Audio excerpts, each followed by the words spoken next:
Close on the bill, under the flickering fluorescent light, a watermark of a bird, something no one has ever seen on currency, seems to glow for a fraction of a second. She snatches it, oblivious. The old BMW 7 Series hissed into the fluorescent glare of the gas station like a tired predator. It was the only sign of life for miles, an island of harsh light adrift in a sea of rural darkness. The car, a decade past its prime, still retained an air of bruised arrogance, much like the woman who killed the engine and stepped out. Her name was Cassandra, and the world owed her. It was a debt she collected in daily installments of intimidation and deceit. She left her driver's side door ajar, a casual assertion of dominance, and surveyed the desolate scene. One attendant, a man whose weary posture suggested he was holding up the roof with his spine, was wiping down a pump with a greasy rag. He didn't look up. Perfect. The weak ones were the easiest to break. "Hey, you!" Cassandra's voice cut through the chirping of crickets. It wasn't a request for attention. It was a summons. The attendant, Leo, finished his wipe, folded the rag with a precision that seemed out of place in his grease-stained uniform, and finally turned. His eyes were calm, a placid gray that revealed nothing. They held her gaze for a beat too long, devoid of the immediate deference or nervous energy she expected. It was a minor annoyance, a pebble in her shoe. "Fill it up. Premium," she commanded, jerking her thumb toward the BMW. She didn't wait for a response, instead turning to rummage through a designer purse that, like her car, had seen better days. Leo walked over, his movements deliberate. He unscrewed the gas cap, the soft clicks of the plastic echoing in the silence. He selected the premium nozzle and slid it into the tank, the handle clicking into place. The digital numbers on the pump began their frantic, expensive climb. Cassandra watched the numbers blur, a smirk playing on her lips. She finally produced a wallet, pulling out a platinum credit card and tapping it against her chin. The dance had begun. "Going to be about 140, Leo said, his voice flat. He'd seen 100 like her. They all carried the same stench of desperation, masked with the cheap perfume of entitlement. "Is it now?" Cassandra said, her voice dripping with feigned surprise. She let him stand there, the pump gushing fuel into her car, the silence stretching. She wanted him to feel the imbalance of power, to know that his time and his station's resources were subject to her whim. The pump clicked, shutting off automatically. The total flashed in angry red digits. $142.87. Leo removed the nozzle, replaced the cap, and closed the fuel door. He faced her, his expression unchanged. $142.87. Cassandra sauntered over to the pump, feigning a search for a payment slot. "Oh, silly me. I guess I have to pay inside with the peasant." She winked, a gesture so condescending it was almost comical. She walked toward the small, glass-walled kiosk, expecting him to follow like a dog. He did, but his steps were unhurried, his presence unnervingly steady. Inside, the air was thick with the smell of stale coffee and disinfectant. A rack of sad, curling potato chip bags stood sentinel by the door. She slapped the platinum card on the counter. "And I need 200 cash back." Leo looked at the card, then back at her. He didn't move to take it. "There's a $50 limit on cash back." "And a $3 fee?" Cassandra laughed, a short barking sound. "Oh, honey, no. The fee is waived for platinum members, and the limit doesn't apply. Just run the card." This was her favorite part, the unwavering confidence, the assertion of rules that didn't exist. It threw them off balance, made them question their own meager authority. Most folded immediately, too tired or too intimidated to argue with a woman in a designer jacket who spoke like she owned the franchise. Leo, however, simply picked up the card. He inspected it, turning it over in his fingers. His hands were clean, she noted with some surprise. The nails were trimmed, the cuticles neat. They weren't the hands of a lifer pump jockey. He ran the card through the machine. A moment passed. A series of sharp beeps pierced the quiet. "Declined." "Oh, for heaven's sake," Cassandra sighed, rolling her eyes with theatrical frustration. "Your machine must be broken. It does that sometimes with high-limit cards. Try it again." Leo didn't try it again.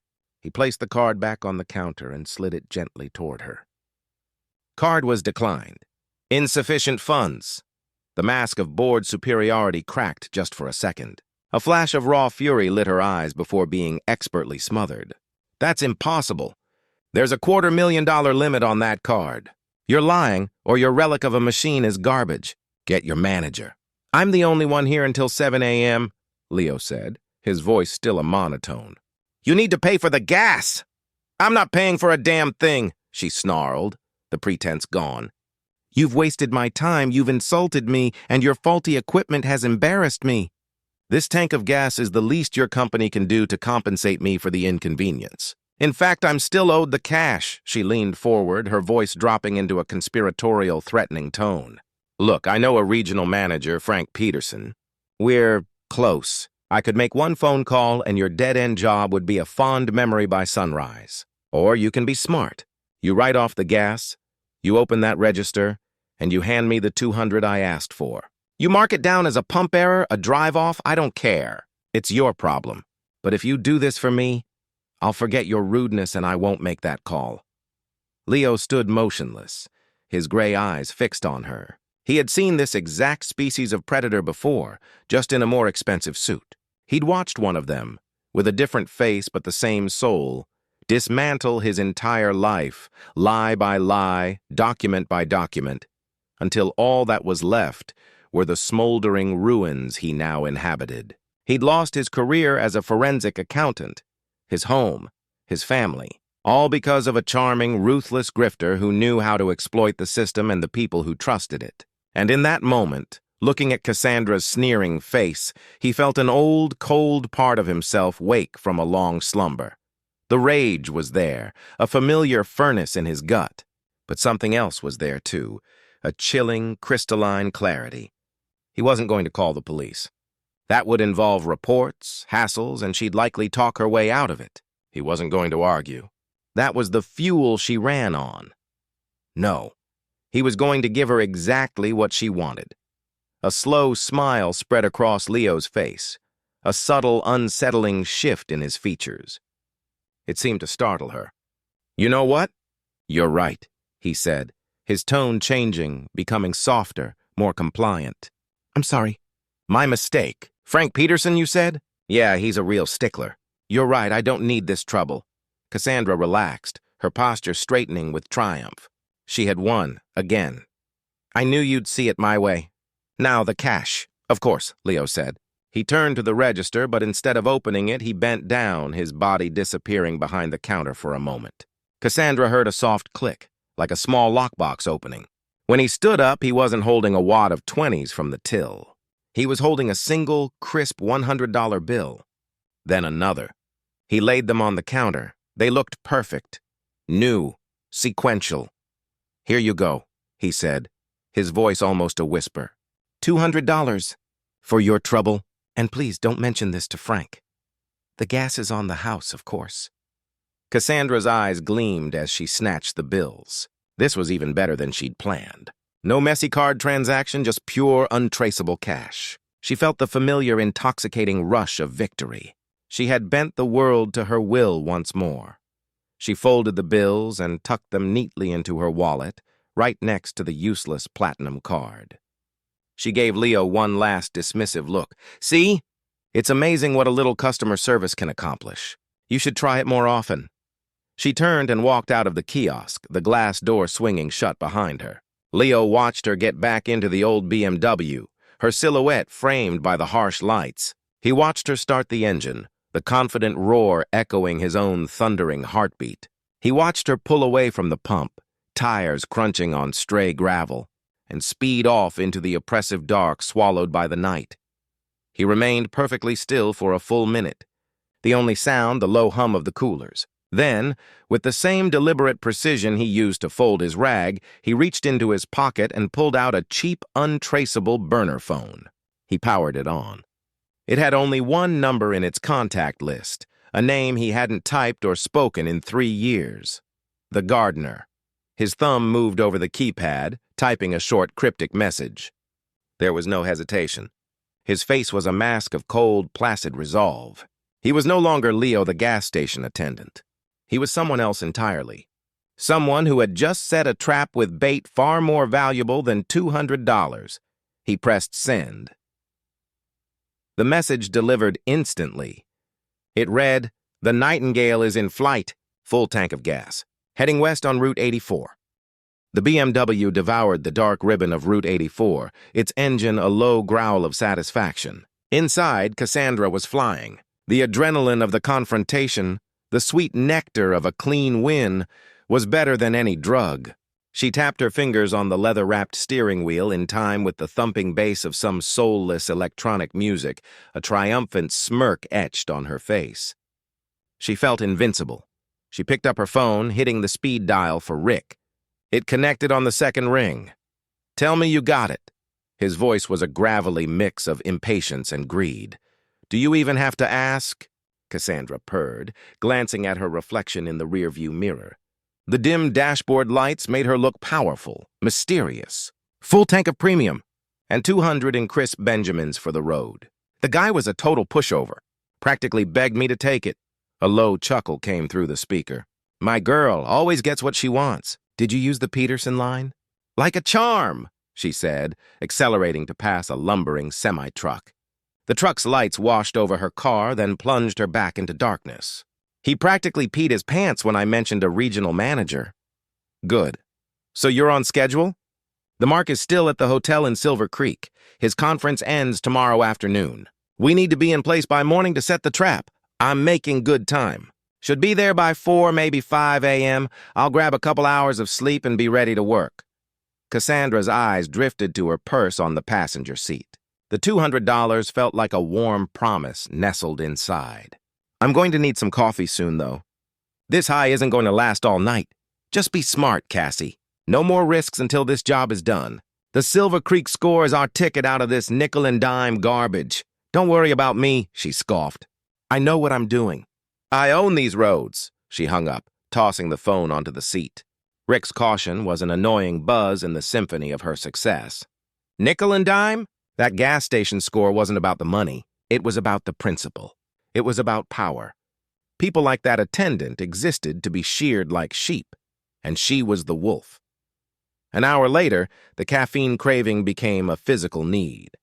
A green sign materialized out of the darkness. Oak Haven Diner, 2 miles, gas, food, lodging. It was perfect. A greasy spoon in the middle of nowhere. No one would look twice. The diner was a caricature of Americana, all chrome and cracked red vinyl. A handful of truckers hunched over coffee mugs, and a lone waitress with exhaustion carved into her face moved with a slow, practiced rhythm. Cassandra slid into a booth, the vinyl cool against her skin.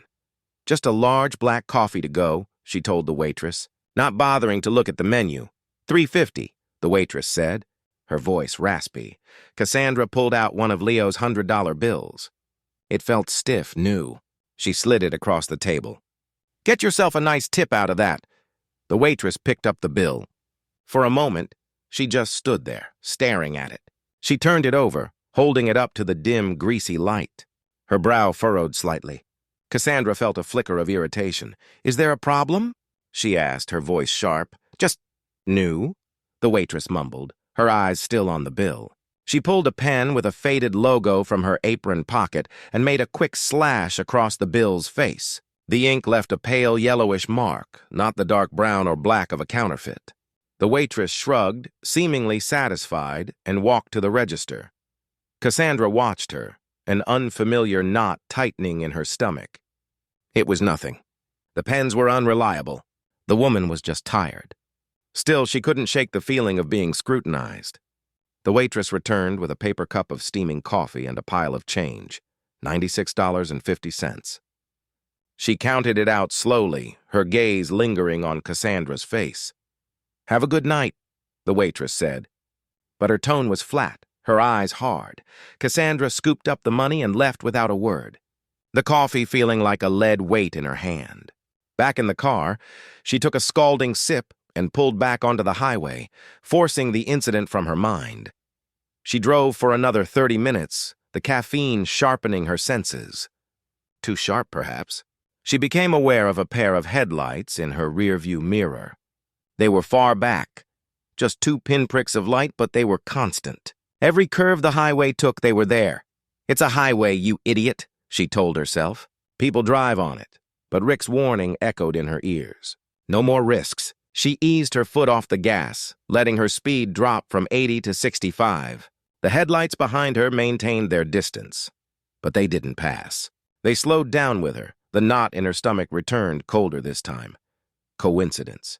It had to be. She pressed down on the accelerator, the BMW's powerful engine responding instantly, pushing her to 90. The headlights fell back for a moment, then began to gain on her again, their pace matching hers. This was no coincidence. Panic, cold and sharp, pricked at the edges of her composure. Cops? No, there were no flashing lights. An unmarked car? It was possible. Had the gas station attendant called it in after all? Had he lied about being scared? She saw a sign for a scenic overlook a quarter of a mile ahead. A desperate plan formed. She flicked her turn signal on, slowed down, and pulled into the dark, deserted turnout. She killed her headlights and waited, her heart hammering against her ribs. She stared at the highway, expecting the car to slow, to follow her in. But it didn't. A dark, nondescript sedan, a Ford or a Chevy. She couldn't tell in the dark, cruised past at a steady 65, not even tapping its brakes. It continued down the highway and disappeared around a bend. Cassandra let out a breath she didn't realize she'd been holding. Her hands were slick with sweat on the steering wheel. She was an idiot. A paranoid fool spooked by a late-night driver. She laughed, a shaky, breathless sound. "Own the roads," she mocked herself. She waited another 5 minutes, just to be sure, before pulling back onto the empty highway. The scare had shaken her more than she cared to admit. The thrill of her victory was gone, replaced by a sour, metallic taste of fear. Silver Creek. She just had to get to Silver Creek. The town was little more than a smudge of light against the pre-dawn sky when she finally arrived. The hotel Rick had mentioned, the Silver Pine Lodge, was a sprawling, rustic-looking building on the edge of town. She didn't want to check in there, not yet. Too close to the mark. Instead, she found a cheap, seedy motel on the opposite side of the main drag called the Sleepy Hollow Inn. Its flickering neon sign promised color TV and vacancy. The night clerk was a teenager with a face full of acne, half asleep in front of a small, humming television. He barely looked up as she approached the counter. "A room. One night," she said, her voice tight. $45. "Cash," he mumbled, sliding a registration card toward her. She filled it out with a fake name and address, then pulled out the last of Leo's money, the second $100 bill. She placed it on the counter. The boy picked it up. As his fingers closed around it, a tiny, almost invisible puff of something that looked like dust erupted from the bill's surface. It was so fast, so subtle, she thought she'd imagined it. The dust caught the light from the buzzing overhead fixture, shimmering with a strange, silvery luminescence for a split second before vanishing. The clerk didn't notice a thing. He yawned, punched a few keys on his ancient register, and handed her a key attached to a large plastic fob. "Room 7. End of the walkway." Cassandra snatched the key and her change, her mind racing. What was that? A chemical reaction? A trick of the light? Her hands felt clammy. She practically ran to the room, fumbling with the lock before finally getting the door open. The room smelled of stale cigarettes and bleach. She slammed the door shut, throwing the deadbolt and sliding the chain lock into place. Her breath came in ragged gasps. She leaned against the door, trying to calm the frantic beating of her heart. She was overreacting. She was tired, strung out. The paranoia on the highway, the weird waitress, the sleepy kid at the desk, it was all in her head. She walked over to the grimy Formica desk and dumped the contents of her purse out. Her wallet, keys, phone, makeup. The change from the diner and the motel. $55 from the clerk. It all looked normal. She needed to ground herself. She turned on the bedside lamp, its weak yellow light doing little to dispel the room's gloom. She picked up her phone to text Rick that she'd arrived, but stopped. Her own hand, bathed in the lamplight, caught her eye. On the tips of her fingers, the ones that had held Leo's $100 bills, was a faint, ethereal shimmer. She held her hand closer to the light, her blood turning to ice. It was the dust. Microscopic silvery particles that clung to the ridges of her fingerprints, glowing with a faint, otherworldly light. It wasn't her imagination. It was real. Frantically, she tried to rub it off on her jeans, but it wouldn't budge. It seemed to have bonded with her skin, a glittering, indelible stain. She stared at her own hand in horror, the truth crashing down on her with the force of a physical blow. The money hadn't been a reward. The gas hadn't been a victory. They were bait. And the bills. The bills were a brand, a mark, a signal to someone somewhere that she was here. The calm, gray eyes of the gas station attendant flashed in her mind. He hadn't been scared. He had been hunting, and she had just led him right to her door. The fluorescent light above the motel bathroom mirror was a merciless interrogator. Cassandra scrubbed at her hands, the cheap pink soap foaming and dissolving into uselessness against her skin. She used the stiff, threadbare towel, rubbing her fingertips raw until they were red and aching, but the shimmer remained. It was a faint, ghostly tattoo under her skin, catching the light with a cold, chemical fire. It wasn't on her. It was in her. A wave of nausea washed over her. The room felt like it was shrinking, the nicotine-stained walls closing in. She stumbled back into the main room, her eyes darting around wildly as if the shadows themselves were watching her. The gas station attendant, Leo, his dead gray eyes. This was his doing. This was some kind of elaborate, insane revenge. But for what? A tank of gas and $200? It didn't make any sense. Her mind, usually a sharp, well-oiled machine of angles and calculations, was now a maelstrom of raw panic. She needed Rick. He would know what to do. He was the strategist, the one who saw the whole board.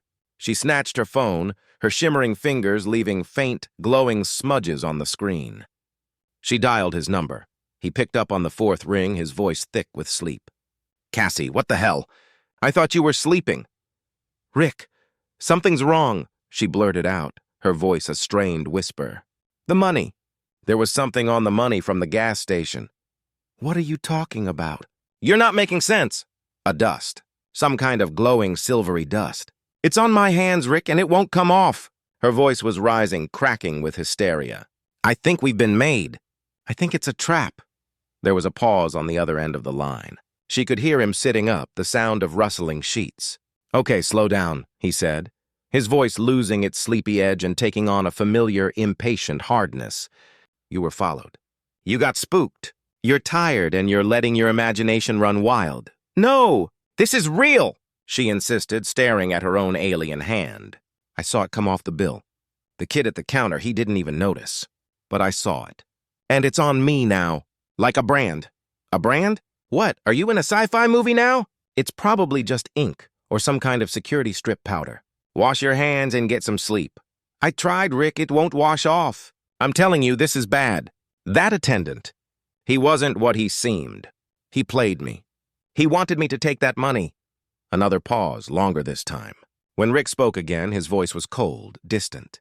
"Where are you?" "A motel. The Sleepy Hollow Inn, on the west side of town." "Did you use your real name?" "No, of course not." "The car?" "It's outside." "Okay," he said, his tone clipped and decisive. "Listen to me very carefully. The job is off. It's blown. Whatever is happening, we're not sticking around to find out. I'm packing up now. I'm gone." "What about me?" Cassandra's voice was small, childlike. "What do I do?" "You're on your own, Cassie," he said, and the cruelty in his voice was like a slap. "Ditch the car. It's probably traceable. Dump your phone. Wipe yourself down, change your clothes, and disappear. Find a bus station and get as far away from Silver Creek as you can. Do not come to the lodge. Do not contact me again. We're done." "Rick, no! Don't do this!" she pleaded, tears welling in her eyes. "You brought this down on us, Cassie. I told you, no more risks. You and your ego, always needing to play the wolf. Well, you finally ran into a bigger one. Goodbye." The line went dead. Cassandra stared at the phone, the silence screaming in her ears. He had cut her loose. Just like that. All the years, all the plans, all the scores, gone. She was alone in a town she didn't know, marked with some kind of freakish, glowing substance, and hunted by God knows who. The panic receded, replaced by the icy-cold terror of pure survival. Rick was right about one thing. She had to run. Miles away, on a pine-covered ridge overlooking the sleeping town of Silver Creek, the interior of a black utility van was bathed in the soft blue glow of monitors. Two figures sat inside, surrounded by a fortress of silent, sophisticated electronics. "Primary tag ping confirmed," said a young man, his fingers flying across a keyboard. His name was Marcus. "Oak Haven Diner, 96 minutes ago. Local PD just swept the cash drawer. The bill is en route to our collection team. Clean. Secondary tag?" asked the woman sitting beside him. She was older, with sharp, intelligent eyes and an air of absolute calm. Her name was Eva, but in their world she was known only as the gardener. "Activated 12 minutes ago. Point of sale was the Sleepy Hollow Inn," Marcus reported, a satellite map of the town dominating the main screen. A red dot pulsed over a small C-shaped building on the west side. "Paid for a room. We have her." Ava took a slow sip from a thermos of coffee. "Show me," Marcus typed a command. One of the screens flickered to life, displaying a thermal image of the motel. Room 7 glowed with the faint orange heat of a single occupant. Subject's heart rate is elevated. 135 BPM. She's agitated. "Pacing," Marcus narrated, his eyes tracing the data streams. "She was on the phone for 2 minutes and 12 seconds. Call terminated 90 seconds ago. Since then, her movement has become erratic. Her partner just cut her loose," Eva said. It wasn't a question. "The male subject, Rick, is already on the move. We'll let him run for now. He'll lead us to their stash. Focus on the Nightingale." The term Nightingale was their designation for con artists like Cassandra, parasites who sang a sweet song to lure their victims in, draining them of their wealth and security, leaving behind only ruin. Leo, the man they called the Lamplighter, was one of their best spotters. A former victim himself, he had a unique talent for identifying predators in the wild. His signal was never wrong. "She's been exposed to the tracer for—" Marcus checked a timer. 13 minutes. "Switch to molecular resonance imaging," Eva commanded.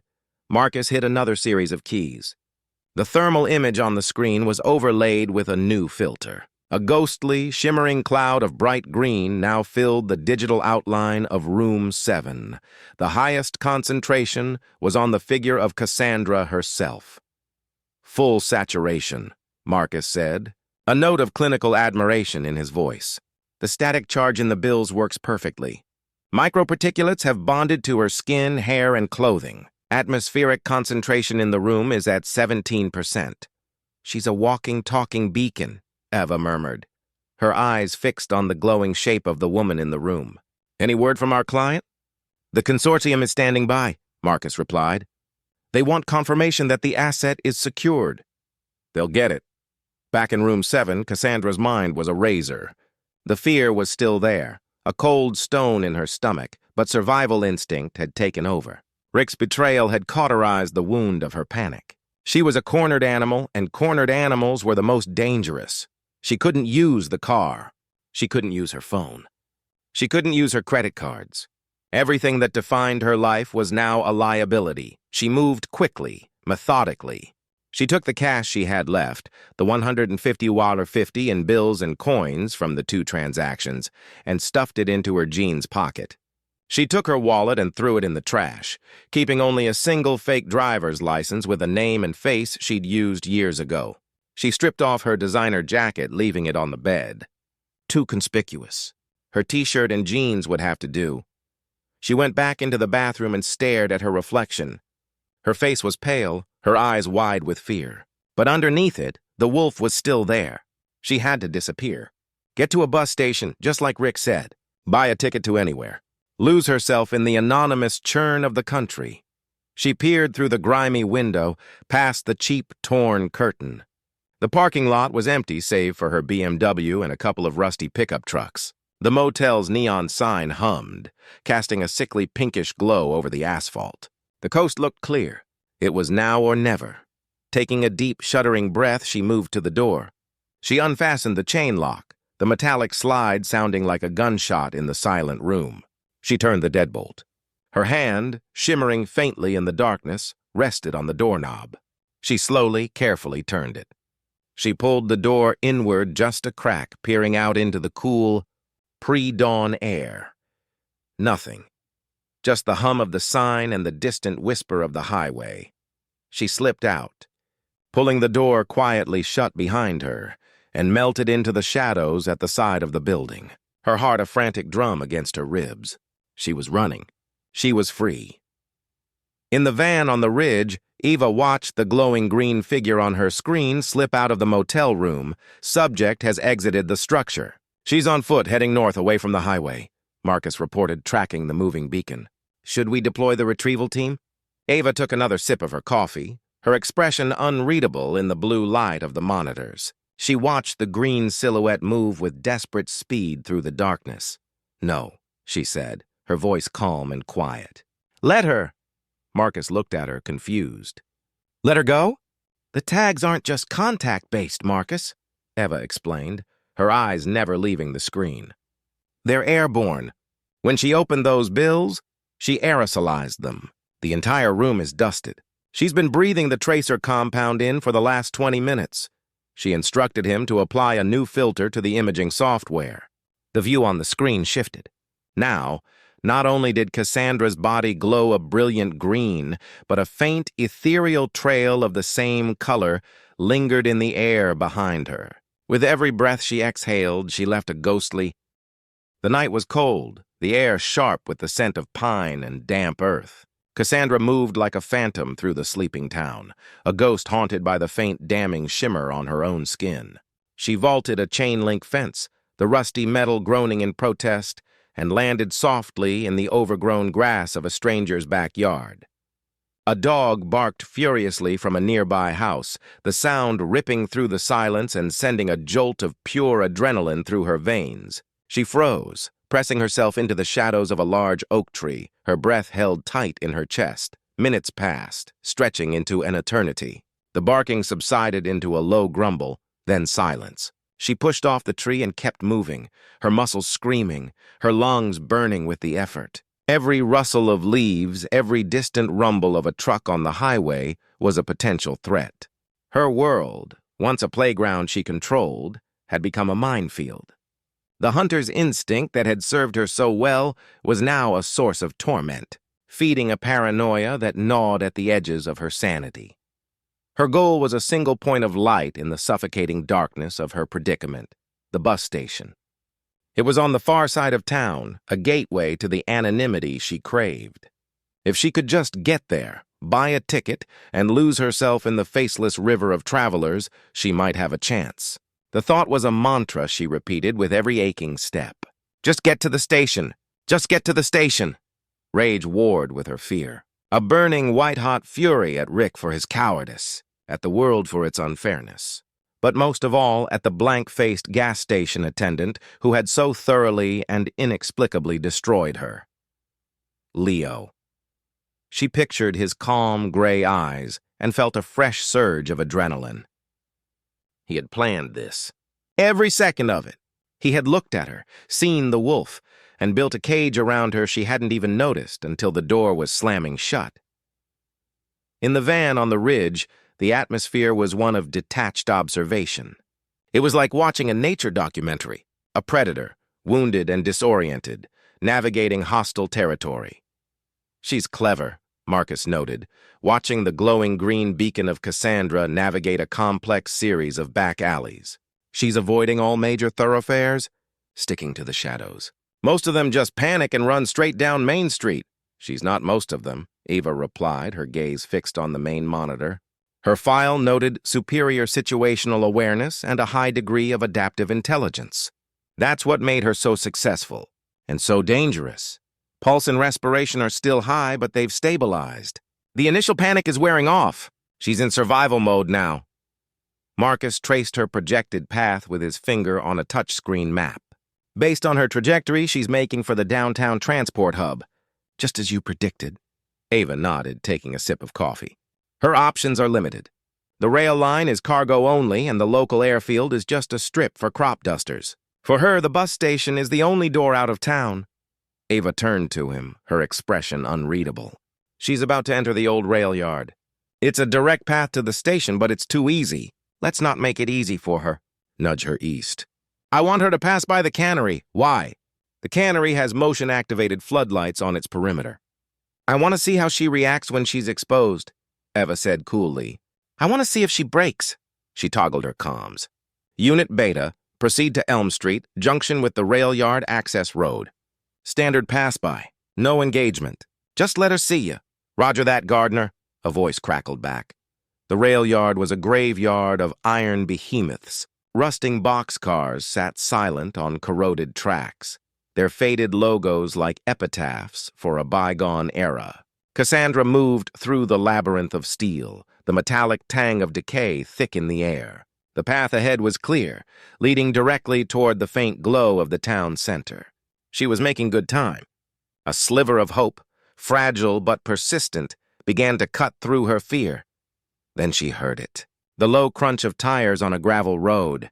She ducked instantly behind a massive wheeled axle, peering through the spokes. A car, a dark, unremarkable sedan, turned onto the road bordering the rail yard. Its headlights swept across the area, painting the rusted train cars in stark momentary relief. It was the same kind of car from the highway. Or was it?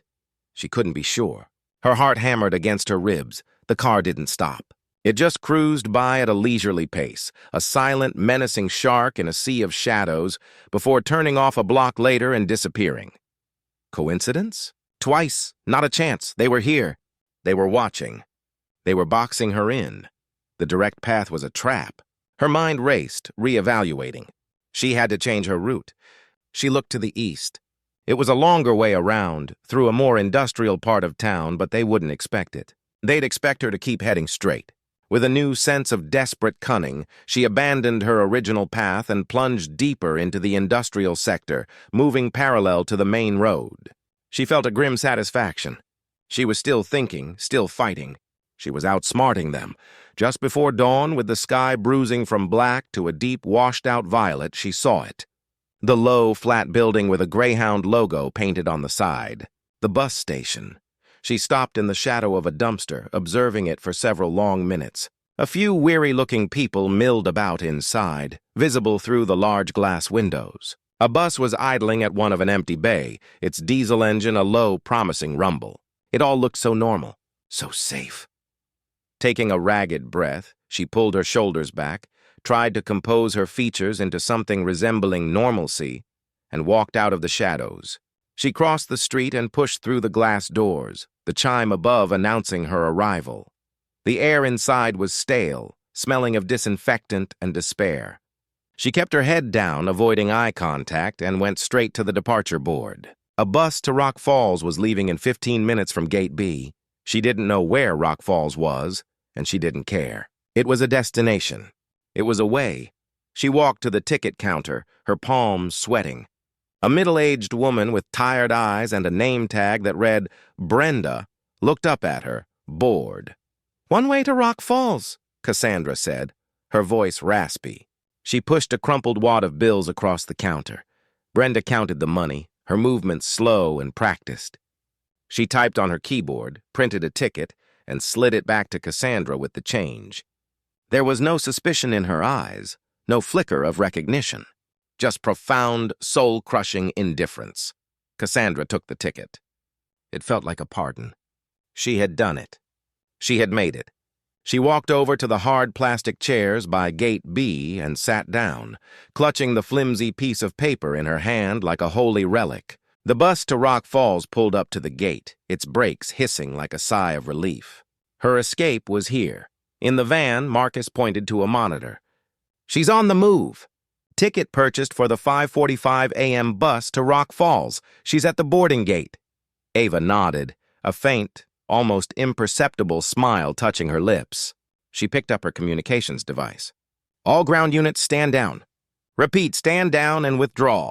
Let her board the bus." Marcus swiveled in his chair to face her, his brow furrowed in confusion. "We're letting her go? After all this?" "Oh, we're not letting her go," Eva said softly, her eyes holding his. "We're delivering her." She paused, letting the statement hang in the air before continuing. "Our primary client on the Nightingale case, the one who funded this entire recovery operation, is a former U.S. Senator.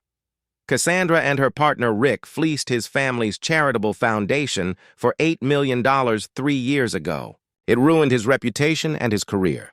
He still has some very dedicated friends in the U.S. Marshals Service. Ava leaned forward, her voice dropping to a near whisper.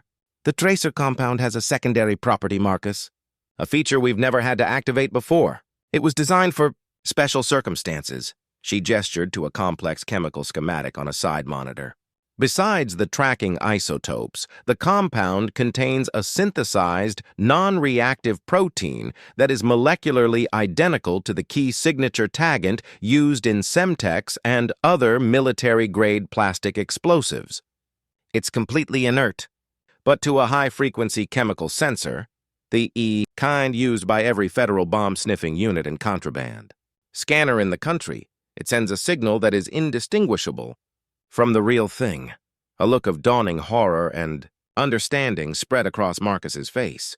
The Rock Falls bus depot has a 20-minute layover and is a designated federal checkpoint for Homeland Security, Eva finished for him. She looked at the main screen, where the glowing green silhouette of Cassandra was shuffling forward in line, ready to step onto the bus. The image was stark, terrifying. A woman who believed she was escaping to freedom was, in fact, a walking, breathing bomb threat. We didn't have to catch her, Eva said, her voice as cold and precise as a scalpel. We just had to point her at the right cage. The camera feed showed Cassandra stepping up onto the bus, a wave of relief visible even in the crude thermal image. Eva's final words were delivered with icy finality, and she ran into it all by herself. The bus door hissed shut, sealing Cassandra inside her tomb of false hope. The bus rattled down the highway, a worn-out capsule of humanity hurtling through the nascent dawn.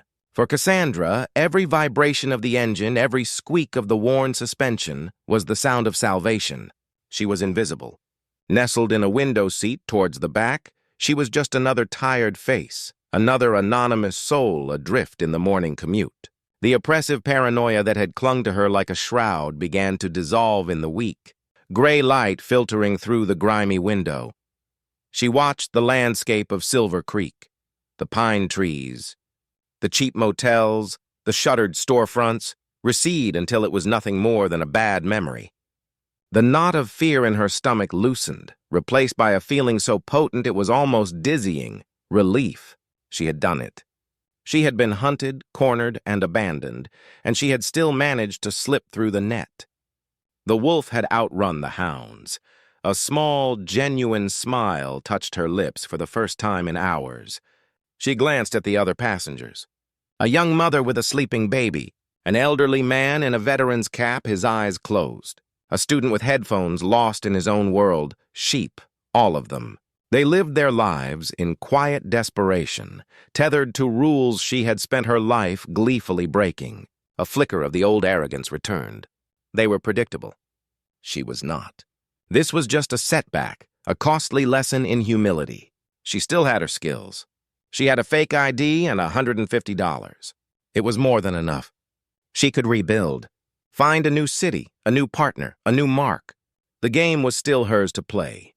In the silent, air-conditioned cool of the van, the atmosphere was shifting from active engagement to passive observation.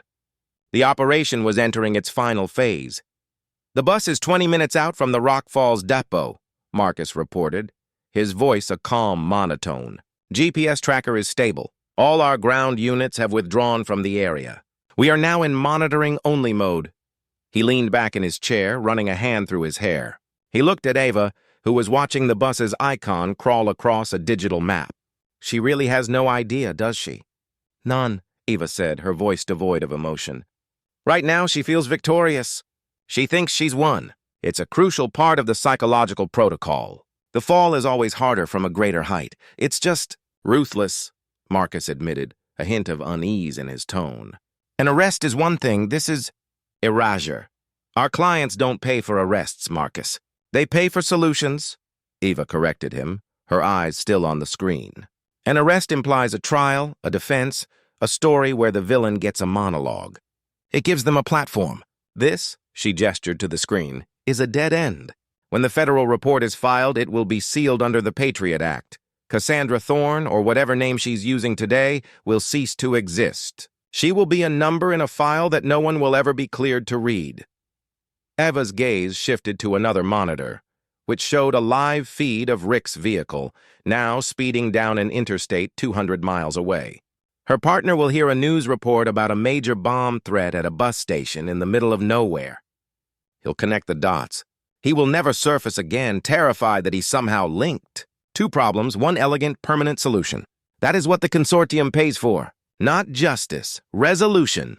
The bus slowed, its air brakes hissing as it took the exit for Rock Falls. Cassandra's brief sense of peace began to fray at the edges. The depot wasn't the small, sleepy terminal she had expected. It was a large, modern building, stark and sterile, with an imposing federal look. As the bus navigated the entrance, she saw them. 2 state police cruisers parked near the entrance and, more unnervingly, a pair of dark SUVs with government plates. Her heart gave a painful thud. A random security check, she told herself. It had to be. In this day and age, it was normal. But her survival instincts, honed by years of living on the edge, were screaming that something was wrong. The bus pulled into its designated bay with a final hydraulic sigh. The driver's voice, tinny and distorted, crackled over the intercom. "Attention passengers. We have arrived at the Rock Falls Intermodal Transit Center. Due to a security alert, we ask that you please remain in your seats. Federal agents will be boarding the vehicle to conduct a brief inspection. Please remain calm and keep your hands where they can be seen. Thank you for your cooperation."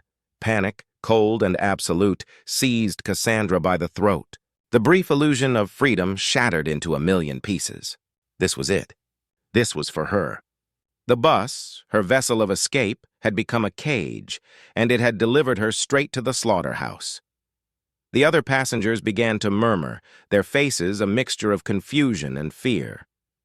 Cassandra's mind raced, searching for an exit, an angle, an explanation, but found nothing but a white wall of terror. The main door of the bus hissed open. 2 men in sharp, dark suits boarded first, their eyes scanning the passengers with a predatory intensity.